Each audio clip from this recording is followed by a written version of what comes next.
Hello, everybody. Welcome back to my page and my YouTube channel. My name is JoAnna Sacco, and I am your mindset mentor. And today I want to talk about something that is really, really important and can really make a huge difference in your life and in your business. So there's lots of important relationships that we have in our lives. We have, our love relationships with our partners. We have our relationships with our parents, with our friends, with siblings, whoever, with our bosses, our upline, downline.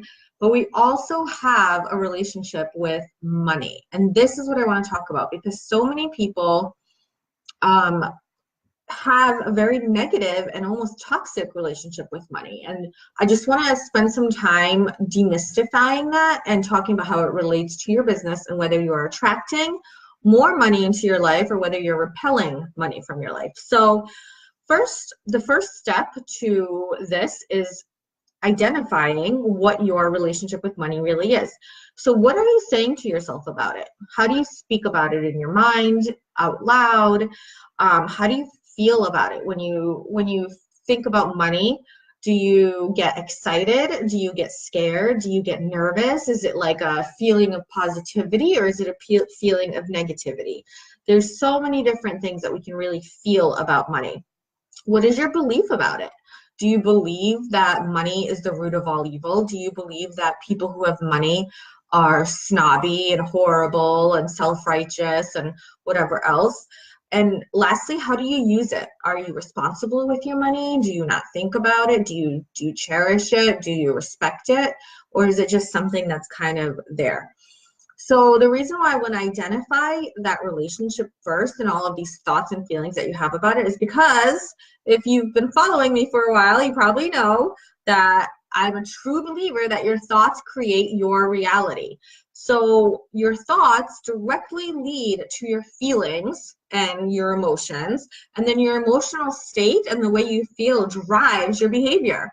So you'll react differently react differently based on how you're feeling, and also that's going to lead to different results. So the first step to rewriting your money story is really identifying it. And most of us have never really spent time thinking about this. It's just something automatic, right? We grew up hearing about it. So let's just go through some examples to help you kind of get thinking about what your money story is and what your relationship with money is. So what are some of the things that you might have heard, your parents talking about, or the way that you talk about money? So I'm going to give you some examples from a Forbes article that I love. I love Forbes. They have really good information.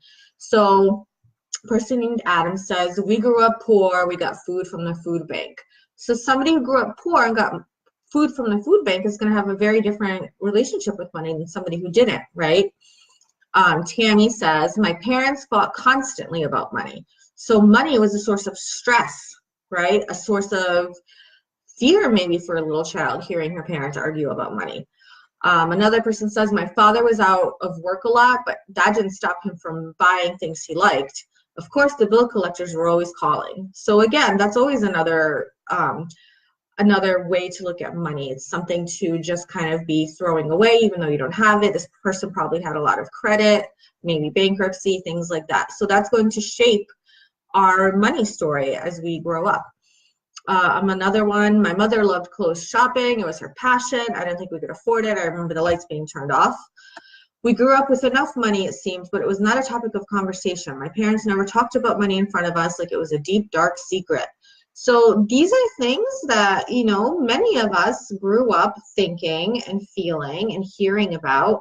And one thing is that we don't get to choose our money story. You don't get to choose that. That's just something that was embedded in us as we grew up from our parents, from their parents, from different generations. Hi, Carol. Hi, Nicole. Hi, Courtney. Hi, Jan. Thanks for joining, you guys. So, family patterns play a huge role on our own money story. And also think about the generations. So a family that grew up during the Depression is going to have a very different money story than a family who grew up during, an economic boom, because money is just different. It's more readily available or less readily available. Also think about any things that might have happen during your life, like for example, if you were comfortable and then maybe a divorce happened or somebody passed away or somebody lost a job, these all will affect how we view money. Or maybe somebody got a lot of money and then they went crazy because they didn't know what to do with it, or they didn't know how to be responsible with it, or they just, you know, came into a fortune or an inheritance or something like that, and then they turned into somebody that you might not have liked or respected anymore. So all of these things really shape that story. Carol says, we were a family of 5 children, lived on a farm, always short on money, clothed from secondhand stores. So I bet that you have a very different money story, and the way you view, you know, money is different than somebody, for example, who might have been a child of only, you know, a single child to a family who didn't have those kinds of challenges. So again, how does that shape the way you view it? Is it something that you're afraid of? Is it something that you want more of? Is it something that you feel like you shouldn't have more of? These are all questions that you got to ask yourself. And wealth, honestly, is also, it's a state of mind. You can have tons of money, because there's people like this, you can have tons of money and still feel like I don't have enough. And especially in our society, you guys, because we live in such a society of lack where it's like more. We're always wanting more, bigger, more, right? Bigger TVs, bigger cars, bigger houses, more vacations, more this, more that. So it's easy to have a negative relationship with money and feeling like we don't have enough. And guess what that attracts? Not enough, right?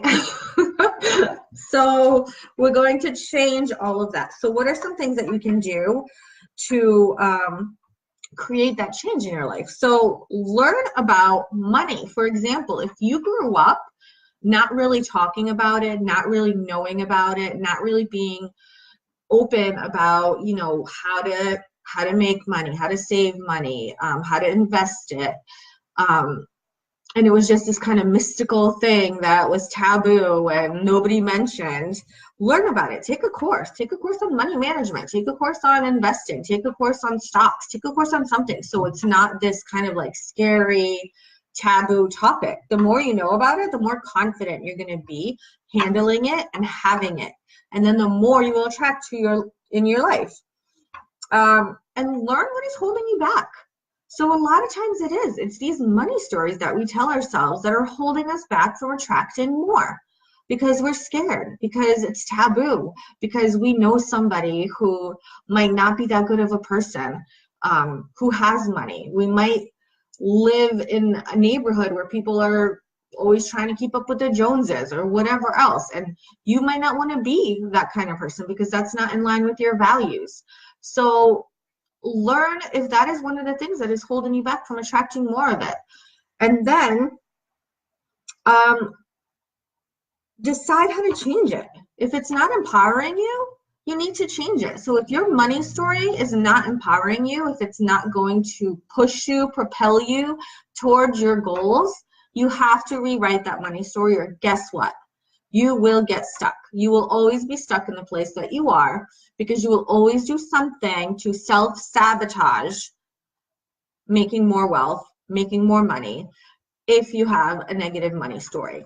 So get clear about what's holding you back, and stop undervaluing yourself. So if you're ready to like take your life to the next level, stop undervaluing yourself. We do this so much, and it's so related to our self-worth. So if you are giving away product for free, giving away services for free, constantly like giving your time away for free, your resources, your talents, whatever it is, you're not valuing yourself, you're not valuing your money, you're not valuing your resources, and you will have a hard time attracting more of that wealth into your life.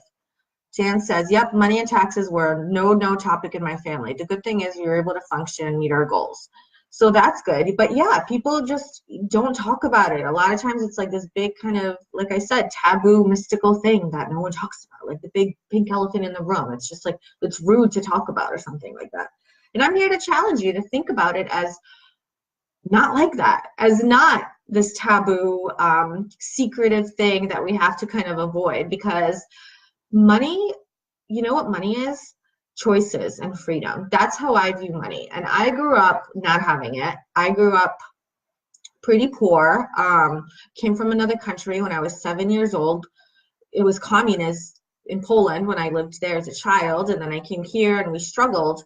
And so to me, it was like this, I had this lack mindset, and it was this scary thing to me, like, oh, I'm never gonna have enough. I'm never gonna have enough. Like, I'm always just gonna be, struggling. That's just the way life is. Life is just a struggle, right? If you grow up struggling, if you grow up seeing your parents struggle, if you grow up seeing other people struggle, it just becomes the norm. It just becomes the norm. And you have to really work hard at changing it so it's not the norm anymore. But first you have to decide. First you have to identify and then decide that that's not what you want anymore, that you are ready to make a big change, and you're going to set your goals. So value and respect money. Money is something that you can start valuing and respecting. So going back to those stories that I read to you from that Forbes magazine about, the parents having, for example, like spending habits and then creating bankruptcy or creating like credit card debt or all these other things. That's not valuing, that's not respecting money, right? So start thinking about how you treat the money that you do have. Do you let it go out the window? Do you spend it on frivolous things that you don't actually need and then feel like you don't have enough for important things? Are you saving it? Are you putting it away, even if it's, $20 a month? So I worked with a life coach who was amazing, and she told me to work towards my goals. So we were saving for a house. And I was like, oh, we don't have any extra to save for a house. Like, I really need, this exorbitant amount for a house for a down payment. We live in Boston. Houses are ridiculous. But she was like, you know what? Start putting $5 a month aside if that's all you can afford at the time. So $10 a month, $20 a month, whatever you can afford, start putting that aside, because then you are going towards the direction of your dreams, and you're going to keep attracting more and more. And that bank account is going to start growing and growing. And how does this relate to your business? Well, a lot. So again, if you think of people who have money negatively, if you think of yourself as not being worthy, if you think of money as this kind of thing that is not even really worth talking about, then again, you will self-sabotage yourself. You will find ways to not make it. And it's true, it's a real phenomenon. There are people out there who literally are afraid of the person they might become if they make more money, because it changes their identity. So if you grew up poor, if you grew up struggling, if you grew up not talking about money, if you grew up not having choices, not having freedom, not having that power, now all of a sudden, if you are like successful and you're making 6 figures, 7 figures, whatever it is, that's scary, because what do you do with that? Who are you? What does that mean for you? What does that mean for your life, for your children, for the legacy that you're going to leave behind? I mean, it can really shake you to the core. And then having that money, there's power and responsibility in it, because what are you going to do with it? Are you going to perhaps, I don't know what the word is, not squander it away, that's not the right word, but throw it away because you're afraid of that responsibility that it comes with it? Or are you going to use it for the good? So what I love about the company that I'm with and the people that I work with is they're some of the most giving and caring people in the world, and I want to be like them. So I came from having a really negative view of people who had money. They're snobby, they're pretentious, they're always flaunting it. That was my perception of it because I didn't have it. Why do they need that, $60 t-shirt? Why do they need that fancy car? Why do they need that whatever? That was my perception of it. And now my perception of people with money is, oh my God, like, look at the good that they're doing in the world. Look how much they're able to help other people. Look at the lives that they're able to change by having that money. So there's something to be said for that too. And this is why it's so important to really just think about it. And also think about it for your kids and for future generations. So think about what kind of money story you want to leave behind for your kids, for your grandkids, great-grandkids, whatever it is. How do you want them to grow up thinking about it? And how do you want them to grow up in terms of their careers and their successes in terms of finances? So I just wanted to pop on here because I thought it was really important to just kind of demystify and talk about some of these things. I talk to a lot of people in my, in my career and in this mindset coaching business, and this is a huge thing that that I feel like really blocks a lot of people. One of the first questions I ask is, what are the first 3 words that come to your mind when you think about money? And it's very few people that have a positive experience of it. It's always like that lack, stress, not enough. Like those are the words that are always coming up in people's stories. So I feel like this is a crucial first step to getting past some of the things that are holding you back in your business. All right, well, thank you so much. If you like this video, please feel free to share my YouTube channel or invite people to my Mindset Mentoring group on Facebook. And I hope to work with you soon. Thank you so much. Have a good day.